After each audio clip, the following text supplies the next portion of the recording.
Chapter 25. Escape. As we got further away from the deadly shots of the lasers, we navigated the boat towards shore. The enforcers would soon have their own boats out looking for us, as well as covering the streets at Alta. We knew that it would probably be more difficult for us to sneak back to the safe house. We now had about 20 people with us, and some were women and children. The only way we could get back would be to break it up into groups. When we finally reached a dark inlet, we docked our boat quietly. We then divided into groups, and we determined what directions to travel. We felt it would be safer for all of us. Goma volunteered to lead a group, while I insisted that Oran and Elchi stay with me. A woman and her little girl joined us. Altogether, there were 4 groups from the boat. Those that had swam ashore were independent from us, and our prayers were with them to reach the temple safely. As we pushed our way through the brush on the bank of the bay, we could see the city. As we got closer, we saw that we were on the southwest side of the city. The temple was due north of here, and we would have to pass through the heart of Alta. I insisted upon carrying the little girl whose name was Isua. She was only about 7 years old, but very brave and feisty. She didn't want to be carried, but I finally convinced her that my long legs would move us more quickly to our destination. Her mother, Mele, we learned had once been a great designer of clothing. She and her daughter had been captured almost immediately after the decree. Her husband was of those still in Sade. He was a metallurgist. We looked for the darkest alleyway and crept like mice further into the city. We were lucky for about 5 blocks when we saw a group of enforcers patrolling the streets.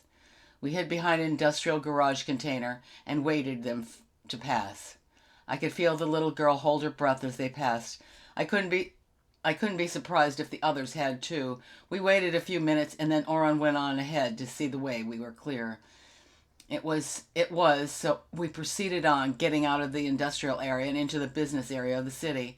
Here the streets were lit, and it was difficult for us to hide except in doorways. Every corner we passed felt like a mountain climbed. We had no way of knowing until we were there if there were enforcers just beyond the corner. Being that it was so late at night, we were fortunate. There was no traffic on the streets, but it would be dawn soon, and it would be more and more difficult for us to hide.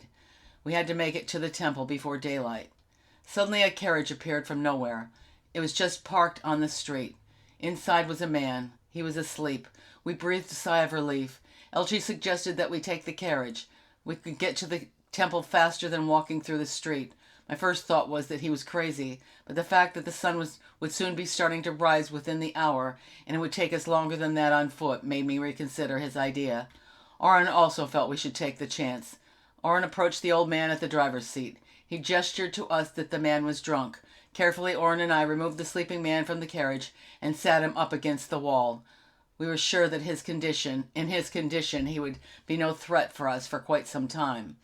Quickly, we boarded the vehicle. The horse drawing the carriage was very docile and moved quietly through the streets.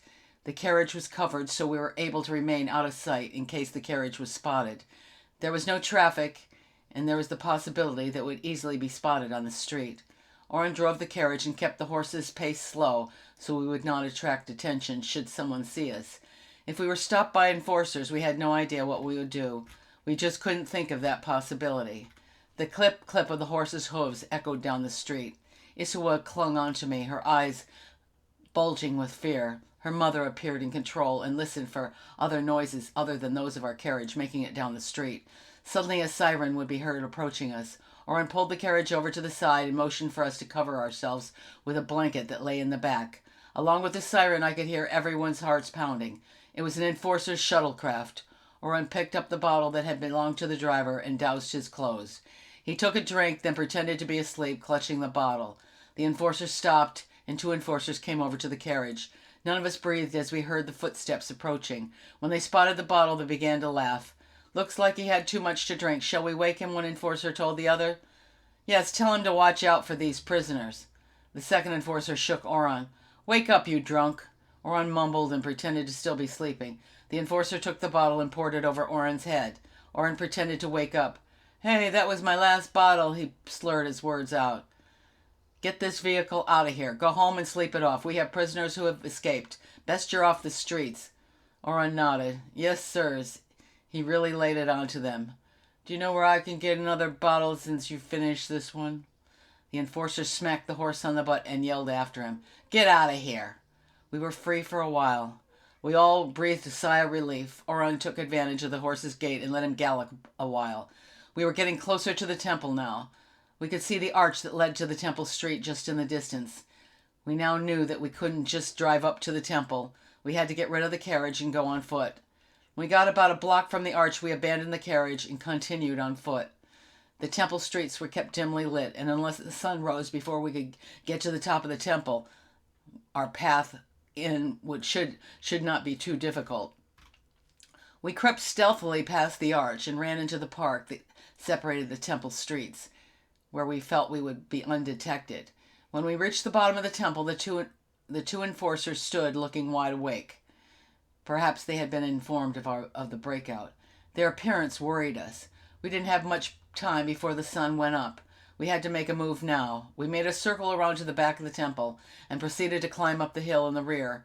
In order to enter, we had to go through the front. We then crept slowly towards the archway of the temple.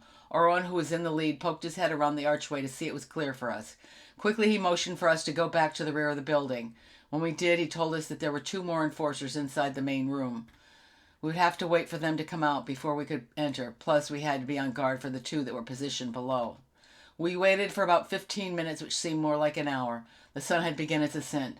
Finally, the 2 enforcers from within came out and descended the stairs.